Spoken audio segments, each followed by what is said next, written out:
আসসালামু আলাইকুম। নিশ্চয়ই আল্লাহর রহমতে সবাই ভালো আছেন। আলহামদুলিল্লাহ আমি ভালো আছি। তো আজকে সকালবেলা একদম কালকের ভাতের মাড়া আর চাল ধোয়া পানি রাখছিলাম। তো এই পানিগুলা ১ম এ গাছে দিয়া দিমু। আসলে একটু দেরি হইলে পরে আর মনেই থাকে না গাছে পানি দেওয়ার কথা। তো এখানে ২ টা ডালা রাখছিলাম উপরে দেওয়ার জন্য। মানে গাছের তো বাইতে দিলে আসলে গাছ সুন্দর হয় আরকি। তো অনেকদিন পর উঠলাম ছাদে। তো ডালা ২ টা মানে এগুলোর সাথে এড করে দিম। দেখেন লাউ গাছগুলো একটু উপরে উঠছে। আচ্ছা লাউ গাছ আর লাউ না খাইতে পারলেও কোনো সমস্যা নাই। কারণ লাউয়ের থেকে কিন্তু লাউ শাকটা আমার কাছে খুব ভালো লাগে। তো এই কারণে একটু যত্ন করতেছি আরকি যেহেতু মাঝে, মাঝে মানে টাটকা শাক ফাইরা খাওয়ার জন্য। আর দেখেন আমার ছেলে যেহেতু ফ্লাফার নিয়ে ব্যাডমিন্টন খেলছে, মানে ছাদের চারিদিকটা একদম সবকিছু দেখেন এমনভাবে দিছে মানে বারবার কক ফইরা যায়, নিচে যাইতে হয়। এই কারণে কিন্তু দেখেন ছাদের চারিদিক দিয়া এ কত কিছু দিয়া রাখছে যাতে ককটা নিচে না পড়ে। তো আসলে অনেকদিন পরে উঠছে ছাদে। তো এখন এগুলা সব যেহেতু এখন খেলাধুলা বন্ধ। স্কুলের ক্লাস সবকিছু শুরু হয়ে গেছে। এই কারণে সবকিছু খুইলা নাও। তো এখানে আবার ২ টা ডিম দিছিলাম ২ ছেলেমেয়ের জন্য। তো পিঠা দিয়া নাস্তা করছিলাম। আর আমার গ্রিন টি।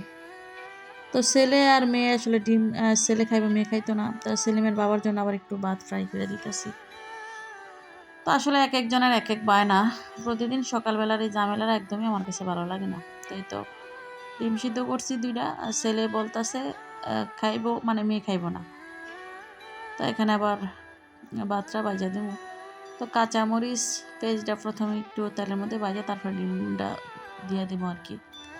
দিয়ে একটু হালকা লবণ দিয়া দিলাম। তো কিছুক্ষণ বাইজা সাথে এড কইরা দিমু ধনিয়া পাতাটা। তো ধনিয়া পাতাটা দিলে কিন্তু ভালো লাগে। যেহেতু আসলে শীতকালে ধনিয়া পাতা ছাড়া কিন্তু আসলে আমরা কিছু চিন্তাই করতে পারি না। তো এখানে ভাত নিছিলাম।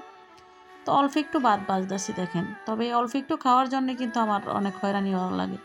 এই দোনো বাবা মেয়ে মিলা মানে এই ভাতগুলা খাইয়া শেষ করতে পারে নাই। তবে ওই যে কইরা দেওয়া লাগবো মানে ঝামেলার মধ্যে ঝামেলা আরকি।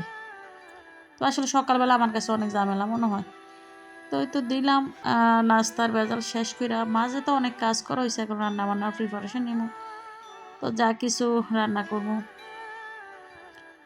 সবকিছু কাইটা গুছাই নিতেছি আরকি। তবে আজকে শরীরে একদমই ভালো লাগতেছে না। আজকে আর মাটির চুলায় রান্না করব না। আজকে চিন্তা করছি যে আজকে গ্যাসের চুলায় রান্না করব। আসলে যেহেতু রমজান মাস সামনে, আমি চাইতেছি যত মানে যতটুকু লাকড়ি আছে বাকিটা মানে রমজান মাসের আগে শেষ করে নিতে আরকি। কারণ রমজান মাসে রোজা রাইখা আমি বাহিরে একদমই রান্না করব না। তখন আমার ভালো লাগবে না। দেখা গেছে ঘরে সবকিছু মানে গুছাইয়া আস্তে ধীরে রান্না করে নিমু আরকি গ্যাসের মধ্যে। আর যেহেতু এখনো মেঘ বৃষ্টি হয় নাই, এই কারণে চিন্তা করলাম যে লাকড়িগুলা শেষ করে নেই। দেখা গেছে মেঘ বৃষ্টি আসলে আবার এগুলা আবার ভিজবো, শুকাইবো। তো আসলে প্রতিদিন ইচ্ছা করে না মানে বাহিরে রান্না করতে। তো আজকে আসলে শরীর ভালো লাগতেছে না। চিন্তা করলাম যে আজকে ঘরেই রান্না করি। তো আমি ১ম এ পেঁয়াজ, মরিচ, টমেটো, ধনিয়া পাতা কাইটা নিছিলাম। তো একটা করলা ছিল। চিন্তা করলাম করলাটা ভাজি করি। তো করলা ভাজি কিন্তু আমার কাছে সবসময় ভালো লাগে। সাথে কিন্তু ২ টা আলুও দিছিলাম। তো আমি কিন্তু ভাতটা বসায় দিয়েই মানে কাটাকুটি করছি আরকি। ভাতটা আস্তে ধীরে হোক মানে চুলাটা উতরা নিয়ে আসলে আরকি ভাতটা ফুইটা আসলে একটু চুলার আঁচটা কমায় দিলে কিন্তু আস্তে ধীরে পরে সব রান্না করা যায়। মানে গ্যাসের মধ্যে রান্না করলে আমার কোনো ঝামেলাই মনে হয় না। তবে দেখা গেছে লাকড়ির চুলায় রান্না করলে আমার অনেক ঝামেলা মনে হয়।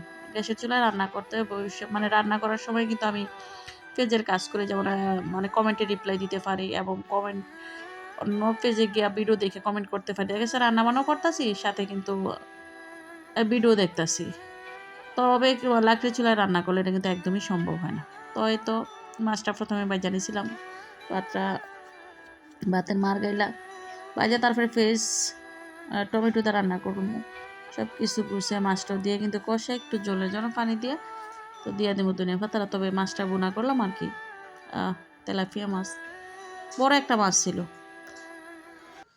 তো আমার কিন্তু মাছ রান্নাটা শেষ। তো দেখেন আপনাদের সাথে কথা বলতে, বলতে কত সহজে রান্না করতাছি। আপনারা তো দেখতেছেন কত সহজে। বিষয়টা কিন্তু এরকম সহজ না। আসলে অনেকটা কষ্ট কইরা তারপরে ভিডিও কইরা অনেকটা সময় নিয়ে এখন এডিট করলাম। মানে মাথাটা ব্যথা করতাছে তারপরেও কিছু করার নাই। ভিডিও তো দিতেই হবে। আসলে ভিডিও রেগুলার দিয়ে যেহেতু পেজে আ অনেকটাই রিচ বাড়াইছি। যে এখন দেখা গেছে একদিন যদি ভিডিও না দেই তাহলে আমার রিচ অনেকটাই ডাউন হয়ে যাবে। তো আপনাদেরকে অসংখ্য ধন্যবাদ জানাই যারা আমার ভিডিওগুলা দেখেন। আল্লাহ হাফেজ।